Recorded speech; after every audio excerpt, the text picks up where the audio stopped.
Coming up next on the Jeff Crilley Show, we'll talk to a serial entrepreneur who rose to the pinnacle of his industry and then who decided to take a right turn. His incredible journey is just ahead.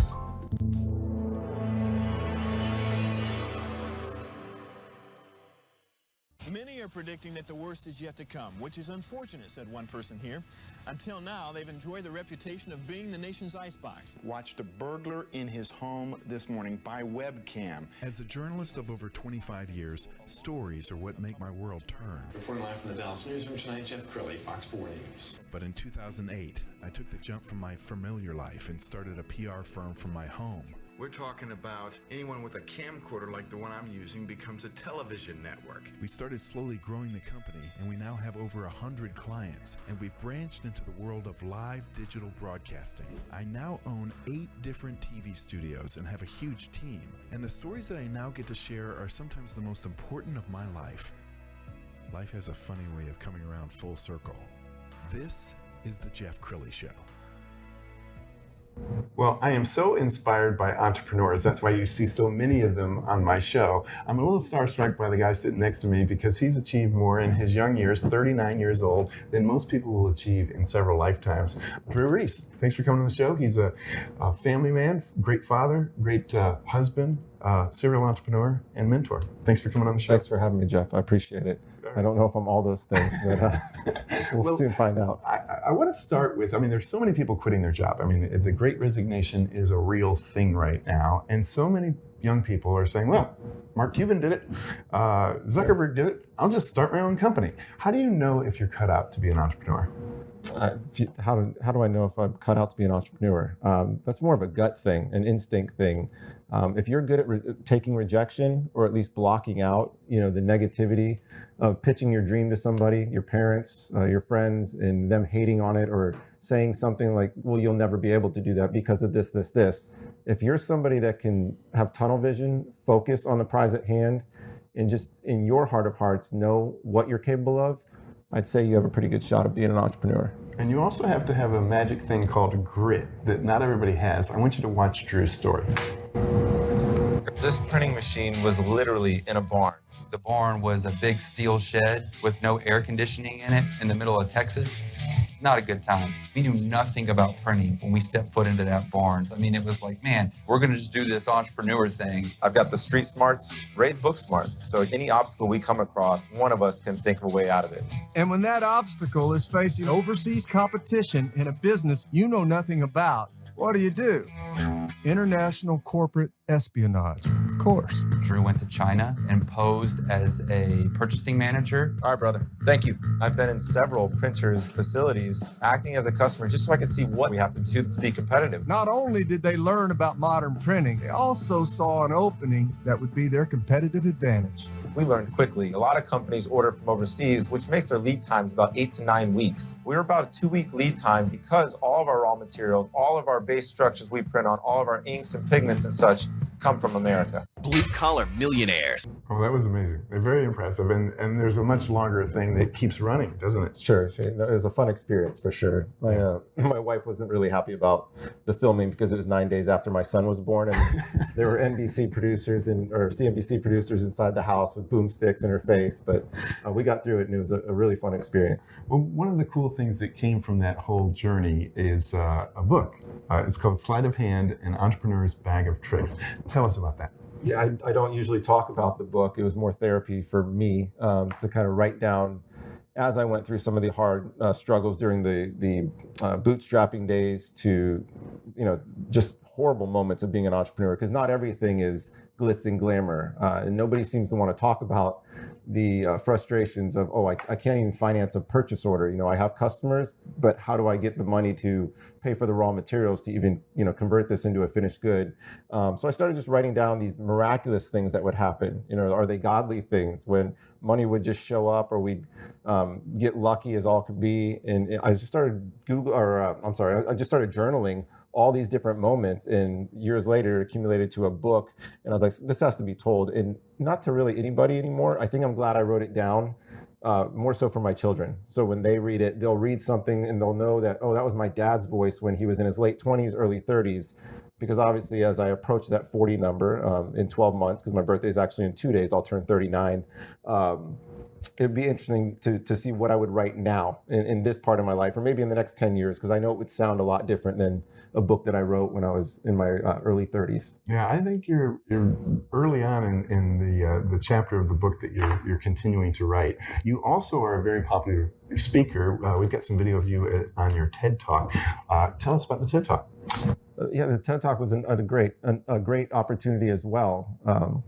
It was just an opportunity for me to talk about that it factor, that you've got to know whether you have that, and are you capable of blocking people out? I use this word, kind of a mix of motivation. You've got to have motivation, and then my first name being Dru. So I put the first letter of my name and the word motivation together to form this demotivate.com website, where the TED Talk was about let people demotivate you, because if you have that it factor, you're going to take that as fuel, and you're going to turn it into the reason, the why. You're gonna go on this journey, and it feels so good when you do accomplish your dream. Yes. To look back and remember those people that doubted you, and to just subtly, send them an email or something that say, hey, you may want to check me out now. Well, I think one of your secrets to success is some humility. You were telling me a story right before we went on the air about a time when you knew you kind of messed up inside the company, and then you went out to Bed Bath & Beyond. Tell that story. Oh, gosh. Okay. So there was a time, and it's in the book, where as a leader, you gotta feel what's going on within the organization. You've got to be visible and present. I'm a type of guy that's always out on the shop floor, and I could tell there was some hostility towards me, and probably based on or due to my actions and the way that I was putting off negative energy due to stress. It was during a very stressful time of building the company, and I thought to myself on a Sunday, I've got to stop, because I can feel it's affecting everyone. And any negative person inside an organization can bring it down, let alone the leader. You can't be that way. And I probably have more stress than most people, but I took reflection, went to Bed Bath & Beyond, actually had to go to 2 Bed Bath & Beyonds in North Texas, and cleaned them out of a very expensive pillow. I stocked the conference room full of pillows, and I actually gave a speech to every shift. We ran 24 hours a day, so I held this town hall meeting 3 times in 24 hours and apologized to every shift about my actions, told them what I was going to do to better myself as far as getting more rest, start working out, try to handle the stress in a different manner. And the same pillow I bought for myself to try to sleep better at night, I bought for every individual, asking them to please bring their best foot forward every day when they come into the company and own it. I think you might have a leadership book in you sometime. Give us an update on your career, because I teased at the beginning of the show your career took a right turn. What happened? Yeah, I just knew it was time to move on to something else. I had accomplished everything I wanted to accomplish as far as building a printing company.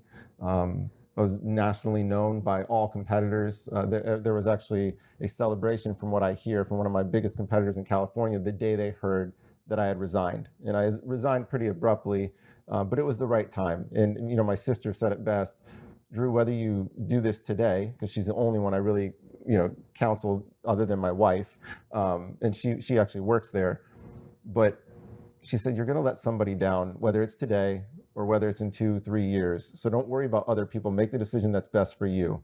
And I had accomplished everything. I wondered, what's next? There's got to be something more. The job became redundant. It was just almost too easy at that point.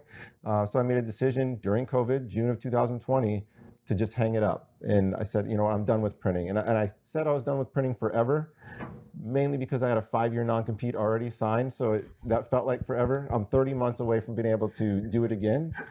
So I'm not saying forever. I might get back into printing. I have all those ducks in a row if that's what I want to do. But I want to win a championship ring. I use sport analogies a lot. And a championship ring to me means building, scaling, and selling a company for a beautiful multiple. I want to do it in another industry, and I want to do it with another team.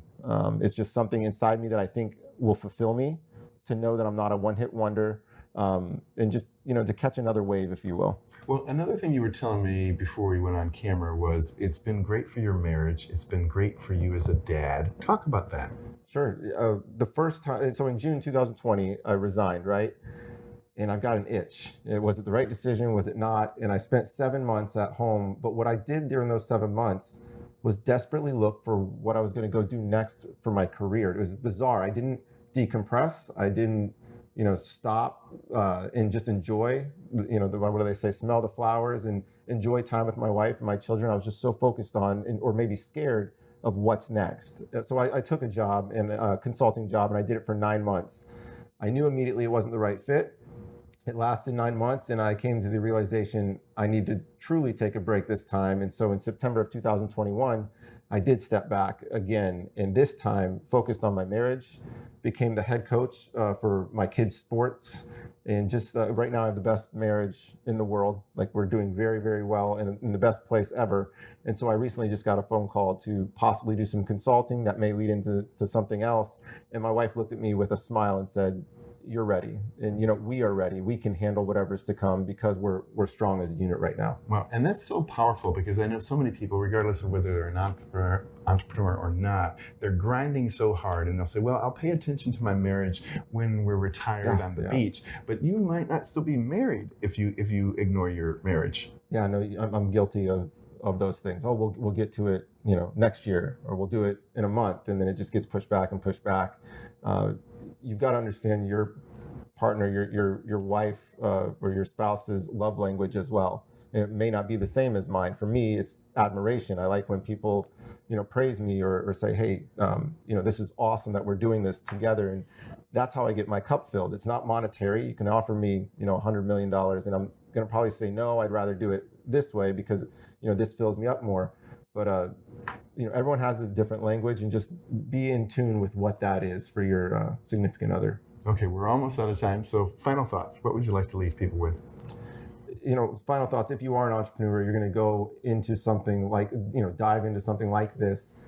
Take a lot of pictures. It's one of the number one pieces of advice I give of the beginning days. Because I joke with my business partner, when we started, we never took pictures. We complained a lot about where we were in that moment, but how awesome would it be to show my children now, where we started, and we don't have that. So I try to tell people, take as many pictures as you can every month, every year, so you can at least look back on the journey. Because whether it's a huge success or it's just a temporary thing, you can still look back on it, and it's a lot easier to take pictures now too, because you got cell phones and such that do that. I think when we started the company, we had Blackberries that didn't even have cameras on them. But that, and then my last piece of advice I always give people is tell people where you're going. Paint them a picture of where you're going and not where you are right now. People have to be teased and have to have a reason to buy from you or to want to see you succeed. So give them that illusion of where you're going, where your vision is, and have them meet you there in their minds. And they're going to be more willing to help you get there. Wow. Dru, I'm so inspired. We need to hang out more often. We're going to end with Dru's website, which is demotivate.com. Get a hold of him for all your needs. I mean, speaking, the book, consulting, mentorship. You're amazing. Thank you, buddy. I appreciate you. That's it for now. We'll see you next time.